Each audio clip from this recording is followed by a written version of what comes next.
We begin with breaking news from southwest China's Xizang autonomous region. The magnitude 6.8 quake struck Dingri County in Xizang early on Tuesday.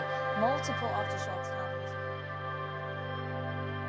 At 9:05 a.m. on January the 7th, a powerful earthquake with a magnitude of 6.8 struck Dingri County in Xizang autonomous region. The remote area in southwest China is nearly 5,000 meters above sea level and home to about 60,000 people. Just 10 minutes after the quake, the first rescue plane was airborne for the disaster zone. Within half an hour, rescue teams were on the ground, clearing debris and searching for survivors. Support poured in almost immediately. Donations of money and supplies flowed from across the country, while rescue teams and volunteers were mobilized to assist. Among those who responded were my colleague Xu Yawen and volunteer Dawa Zhoma from neighboring Shimentong County. In today's episode, Yawen shares her first-hand account from Dingri County, a story of swift rescue efforts, the resilience of the community, and the first steps toward recovery. It's Tuesday, January the 21st.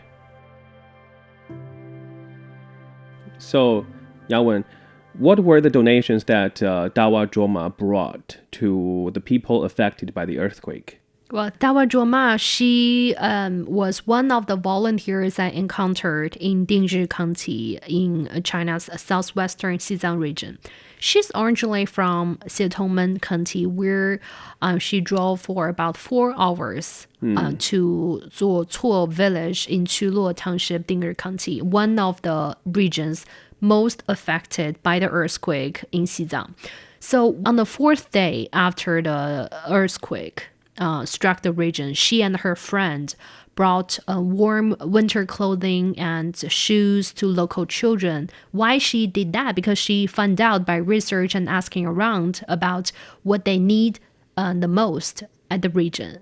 She told me like they had enough essential supplies already, and one thing they needed at here Zuocuo village, Dingri County, was the winter clothing for children specifically. That's why she did that. And she drove, as I said, 4 hours over and provide support, bringing some warmth and care to those children in need. Yeah, I'm sure there were many other volunteers that went over to Dingri County and brought their donations. Did you get the chance to speak with other volunteers? And I'm wondering where they came from and what did they bring to the people there? Yeah.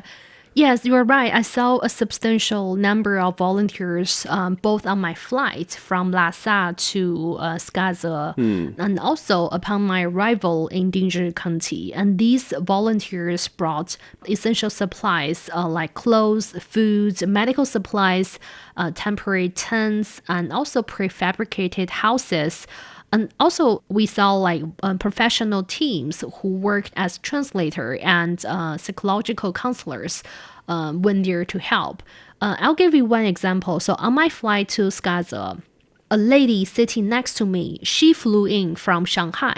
And she is the leader of a nonprofit organization that participated in disaster relief work this time. Okay. And her organization purchased supplies from Tibet and sent to the most affected areas, such as stoves and cow dung. So this is local Tibetans' traditional method of heating. This organization also organized the local volunteers who speak Tibetan to work as translators and provide those support to earthquake victims.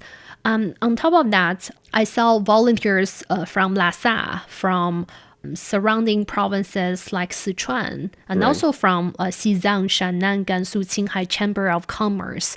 They work, they are a restaurant, and they work there for over 10 hours a day to cook for the local residents who lived in the temporary shelters. They provide hot meals like beef noodles so that local residents, they don't have to eat instant noodles every day. So I found it deeply admirable is that because these volunteers also face the challenges of high altitude sickness. But still, they insisted on working on site to provide those help, which was very heartwarming. So after the earthquake, there were people coming in from all around the country to bring their donations and support. And in the case of Dawa Zhoma, she and her friend, they drove about 4 hours from a different county and brought clothes, which is probably a very essential material for Xizang in such a high altitude. How rough is the winter time over there in Dingri County on the high plateau? And did you find the climate challenging there? Indeed, the winter in Dingri County is extremely harsh. Think about this. Here we're in Beijing, right? The altitude of the city is only about 40 meters above the sea level. That's about 130 feet. Whereas at Dingri County, the altitude is over 4,200 meters above sea level. And that means the air in Dingri County contains much less oxygen and making it harder to breathe and sometimes causing headache and dizziness, like for people who are not from the local area. So when I was there, I have to move slowly to, consume less oxygen to make sure, keep my mind straight. And also at night, temperatures can drop below freezing, combined with the aftershocks and also the ongoing recovery efforts. So the winter climate posed a major obstacle for both the local people and the rescue teams on the ground. Following a major earthquake, there will be aftershocks. Yes. Did you experience any aftershock?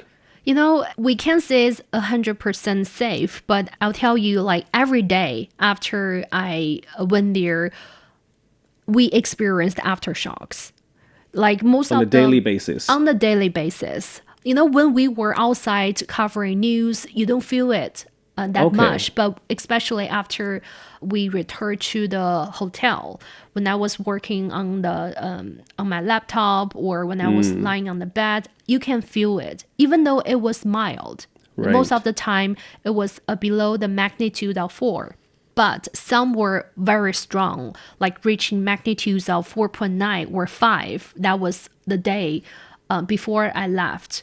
So I could literally feel the desk shaking, the building shaking.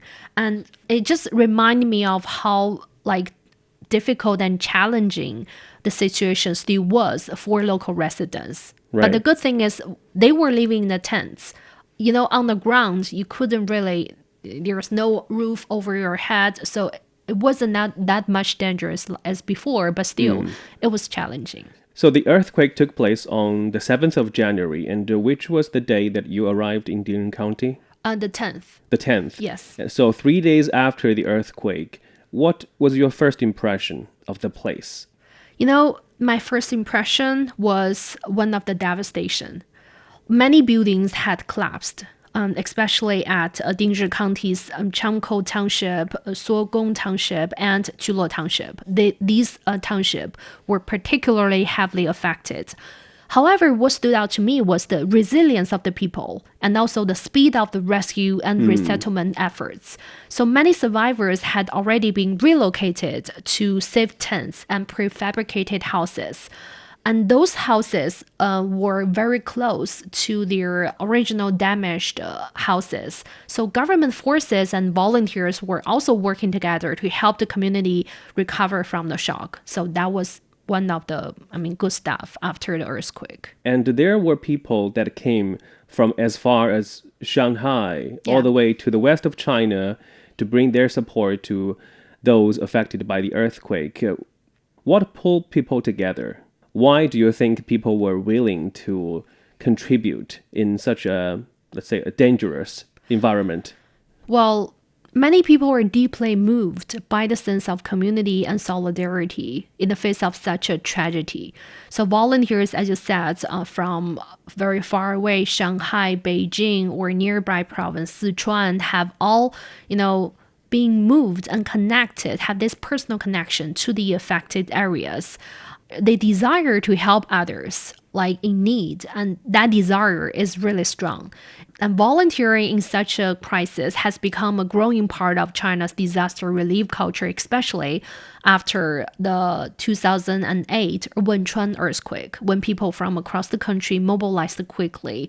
And also, I think over time, the government has established volunteer networks and disaster response systems that had also made it easier for citizens or nonprofit organizations to contribute in times of need.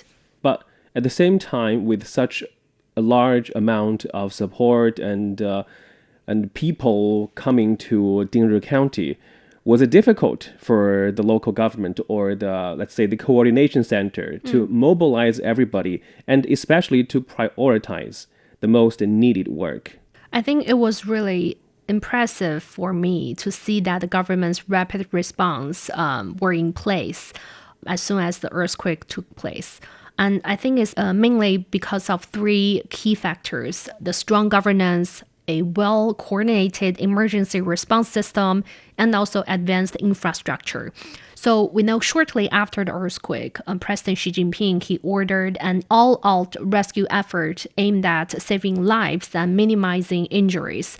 And the government acted quickly. They prioritized search and rescue operations and then focusing first on saving lives and then moving on to provide temporary shelters, tents, food, and facilitate relocation and resettlement. A key reason, I think, for this fast response was the region's advanced infrastructure. I'll give you an example. So within just 10 minutes, rescue planes were already in the air. And less than half an hour later, rescue operations were underway in hardest hit areas. And within a few hours, damaged roads were repaired and mobile communications was restored, allowing rescue teams to reach affected areas without delay. So those efforts could not be possible without those fundamental support. Another critical factor was the region's improved emergency preparedness. So we know there were upgrades of roads, power lines, and telecommunication services. With these factors, the region was able to respond quickly and effectively. Helicopters were used to transport seriously injured individuals. A 5-year-old girl, she was flown from Xizang to Lhasa in just over an hour for emergency medical treatment. That's what we call China speed. After all, because of this together, the coordination, the rapid response, the hardcore infrastructure, they were able to minimize casualties, provide shelters, and begin the rebuilding process almost immediately. It's very impressive on how speedy the local government could respond to this disaster. And as you said, when your first impression upon arriving in Dingri County was devastation after the earthquake, I learned that you stayed there for 5 days. 5 days. And by the time you left Dingri County and finished your reporting there, how did you feel about the recovery progress by the time you left there? Yeah, by the time I left, significant progress had been made in search and rescue efforts. The number shows that rescuers had saved over 400 people and around 47,500 individuals had been relocated to temporary tents or prefabricated houses. However, I think the overall recovery was still in its early stages because, many homes were destroyed and people were still preparing for a long-term rebuilding process. It will take a while, anywhere from a couple of months to a year, because local government officials, they will need to visit each household to discuss residents' preferences on where they want to rebuild their homes, either at the original location or find a new spot. So it will take time. Well, at this moment, their recovery process is still ongoing in Dingri County. But do you think the local people will be able to spend a normal Chinese New Year as usual? Well, most people will likely spend the Lunar New Year, which is next week, and also the Tibetan New Year, which begins on January 28th and lasting for about 2 weeks, in temporary shelters and prefabricated houses. The government is making every effort possible to ensure that local residents have enough warmth, food, and other essential supplies for winter and also for the holiday. And more than that, psychological support is also being provided to help people cope with the challenges they face, especially giving attention to vulnerable groups like elderly, children, and women, and so on and so forth. So I think, yes, they will. They will have enough materials, supplies to spend the holiday at the prefabricated homes, and also the rebuilding of homes is expected to take several months, like 6 months to a year. So as I said, because they have to negotiate, they have to figure out where they want to rebuild it, and before everything settles down. In this time of celebration right before the festival, our heart goes with those that are affected by the earthquake, as well as my colleague Yawen, who showed up at the disaster scene just 3 days after the earthquake took place. Thank you very much for speaking with us. Thank you so much for having me. 2 weeks have passed since the devastating earthquake. The affected region has transitioned from emergency response to resettlement and reconstruction. As of January 18th, more than 9,000 transitional housing units have been completed, providing critical shelter for those displaced with the Chinese New Year approaching. In addition to housing, health measures have also been prioritized. A flu vaccination campaign is underway, ensuring that seniors, children, and rescue workers are protected during this critical period.